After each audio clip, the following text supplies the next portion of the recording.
امام بخاری رحمۃ اللہ علیہ سے صحیح بخاری ان کی اپنی کتاب، ان کی زندگی میں ہی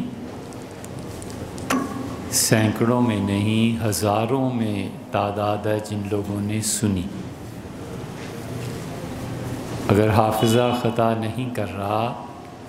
تو شاید 11,000 سے زیادہ افراد نے امام بخاری رحمۃ اللہ علیہ سے ان کی اس صحیح کو سنا تھا۔ اس میں ایک روایت ہے جسے نقل کیا ہے حضرت عبادہ ابن صامت رضی اللہ عنہ کی، کہ حضور صلی اللہ علیہ وسلم نے فرمایا رات کو کسی انسان کی آنکھ کھل جائے اور وہ دوبارہ سونے سے پہلے یہ دعا مانگ لے تو اللہ تعالیٰ اس کی مغفرت کرتا ہے گناہوں کی، اور وہ ایسی زبردست چیز بتائی ہے کہ اس وقت فرمایا یہ جو دو نیندوں کے درمیان وقفہ ہوتا ہے، مثلاً سوتے میں آنکھ کھلی، اب 15 منٹ بعد پھر سو گیا، تو یہ جو وقفہ تھا اس کے متعلق فرمایا ہے کہ اس وقفے میں اگر تم دعا مانگو گے تو وہ قبول ہوگی، اور اگر وہ نماز پڑھ لے تو اللہ اس کی نماز کو بھی قبول کرے گا۔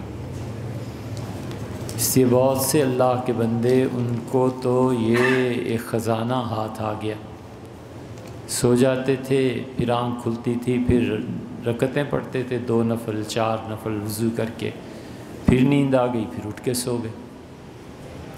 تو رسول اللہ صلی اللہ علیہ وسلم نے جس دعا کا فرمایا تھا وہ دعا ہم اس وقت بیان کی روانی میں تو بول نہیں پائے، لیکن وہ ہم لکھ کے لے آئے ہیں، اور صحیح بخاری کی روایت میں یہ آتا ہے۔ فربری رحمۃ اللہ علیہ کہتے ہیں کہ ایک مرتبہ میں نے یہی کیا، میری آنکھ کھل گئی، میں نے یہ دعا مانگی، پھر سو گیا تو فرشتوں نے مجھ سے کہا کہ ہدو الی الطیب من القول، کلام زبان سے پڑھنی جاتی ہیں جو بھی چیزیں، ان میں سب سے اچھا جملہ، سب سے خوشبودار چیز اللہ نے اس کی توفیق دی جو تم نے پڑھا ہے۔ وَہُدُوا إِلَىٰ صِرَاطٍ مُسْتَقِيمٍ، اور جو لوگ ایسے کرتے ہیں انہیں اللہ صراط مستقیم پہ رکھتا ہے۔ تو فربری رحمۃ اللہ نے اپنا واقعہ بھی اس پہ لکھا ہے۔ تو دعا یہ ہے،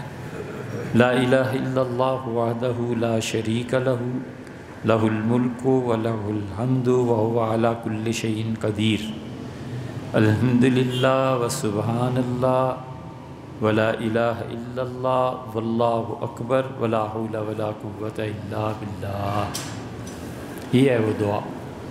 اس بیان کے بعد بہت سے حضرات نے ارشاد فرمایا، حکم فرمایا کہ اس کو دعا کو بھی پڑھا جائے، تو یہ دعا بھی ہے اور اس کی 50-60 کاپیز بھی ہیں، یہ لے لیں۔ تو نماز کے بعد آپ بیان کے سوال و جواب کے بعد آپ حضرات سے دیکھ سکتے ہیں۔